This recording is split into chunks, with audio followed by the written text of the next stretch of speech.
Another beautiful day in the South End, and today we're in the Golden Triangle, ready to show off a brand new single family that has just finished construction on Warren Avenue. This is 121 Warren Ave. I am entering on the parlor level of this 3,400 square foot home that has just been completed, brand new, ready to move in.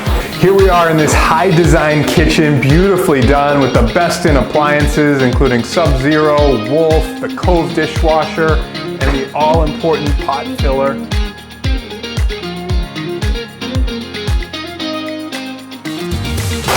Okay, weather's getting warmer, so the all-important direct access from the kitchen onto the patio with the gas, natural gas hookup for your grill, and then straight out to your parking space.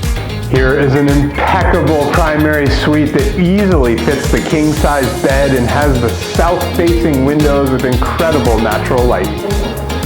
Most people are pretty content with a 5-piece bathroom, but this gives you 6 pieces. Every good single family has to have the perfect roof deck, so come on up and check it out.